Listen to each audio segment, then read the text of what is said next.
Halo, Assalamualaikum warahmatullahi wabarakatuh. Perkenalkan teman-teman, nama saya Ulfa Nuril Fauzia. Hari ini saya akan menjelaskan chapter 8, yaitu Aristotelian Corporate Governance, di mana ini merupakan salah satu tugas besar dua mata kuliah kewirausahaan. Oke, langsung saja ya teman-teman. Komunitas seperti apa perusahaan itu? Ada 3 lembaga alami di sini, yaitu negara, keluarga, dan desa. Negara adalah masyarakat alami karena ia berasal dari kecenderungan bawaan dalam diri manusia. Lalu keluarga termasuk ke dalam masyarakat alami karena muncul sebagai tanggapan atas kebutuhan yang sangat dirasakan dalam diri manusia untuk meninggalkan gambaran hidup tentang diri mereka sendiri di dalam dan melalui anak-anak mereka. Desa juga termasuk ke dalam masyarakat alami karena naluri manusia untuk mempertahankan diri mengharuskan seseorang melihat melampaui kebutuhan sehari-hari yang dipenuhi dalam rumah tangga ke persyaratan kehidupan jangka panjang. Di antara ketiga lembaga alami ini, hanya negara yang masuk ke dalam kriteria sempurna, karena hanya negara yang mencukupi diri sendiri untuk kehidupan yang baik.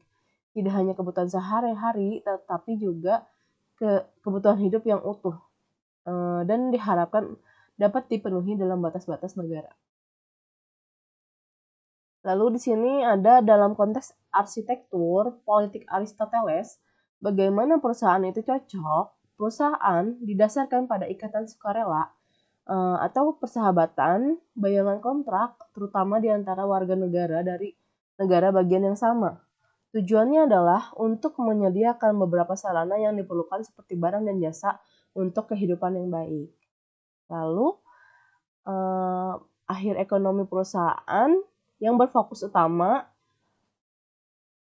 membedakan bisnis dari kelompok perantara lain yang mungkin seperti gereja, perguruan tinggi profesional, asosiasi olahraga, dewan lingkungan, klub budaya, dan sejenisnya.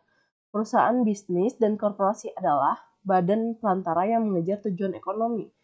Pada awal pembahasannya tentang ekonomi, sebagai pengelolaan rumah tangga, Aristoteles membedakan antara seni pengelolaan rumah tangga itu sendiri dan seni untuk mendapatkan kekayaan atau krematistik.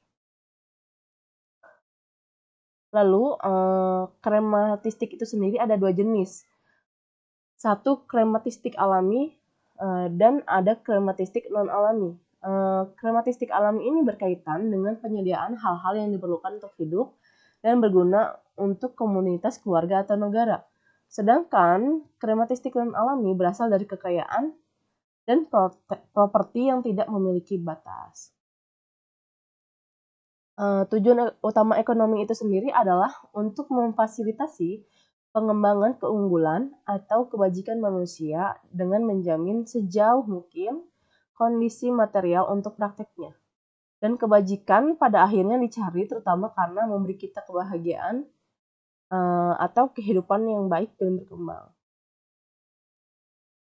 Lalu kebaikan bersama perusahaan yaitu kebaikan adalah aspek dari semua makhluk, sejauh itu adalah objek keinginan, sempurna, dan dalam tindakan. Sesuatu dikatakan baik jika sejauh itu dalam ukuran yang telah mencapai kesempurnaannya dan mampu mengirimkan kesempurnaan ini kepada orang lain. Kebaikan bersama politik dan kebaikan bersama perusahaan. Politik Aristoteles adalah sebuah risalah tentang bagaimana perkembangan manusia sepenuhnya dapat dicapai politik. Hal ini tergantung pada cara di mana politik diatur. Pluralitas rejim politik adalah fungsi dari jumlah orang yang memerintah dan yang lebih penting untuk kebaikan, keuntungan, atau kepentingan siapa mereka memerintah. Lalu, kebaikan bersama politik adalah kriteria untuk membedakan rejim yang benar, adil, atau konstitusional dari aturan yang salah, sesat, atau despotik. Selanjutnya, ada struktur kepentingan umum perusahaan dari firma dan anak perusahaan. Milan Pulis pada tahun 1971 berbicara tentang kepentingan umum politik dalam ajaran sosial gereja sebagai struktur hierarkis yang terdiri dari 3 tingkat. tingkatan ini dari yang terendah sampai yang tertinggi, yaitu 1. Kesejahteraan material, 2. Perdamaian dan kerukunan, lalu 3. Nilai-nilai budaya yang ditafsirkan secara luas.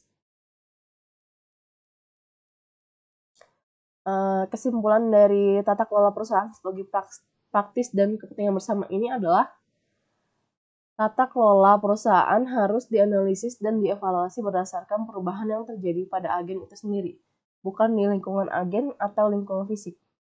Ini berarti bahwa untuk memerintah dengan baik, seseorang perlu di atas segalanya untuk menumbuhkan keunggulan, sifat-sifat karakter atau kebajikan. Hal ini jauh lebih penting daripada aturan, prinsip atau hukum yang mungkin akan ditetapkan nanti. Bukan berarti seorang gubernur yang baik dapat sepenuhnya mengabaikan aturan, tetapi aturan itu hanya sekunder untuk dipertimbangkan. Begitu sifat atau kebajikan karakter yang sangat baik. Oke, baik teman-teman, terima kasih atas perhatiannya. Wassalamualaikum warahmatullahi wabarakatuh.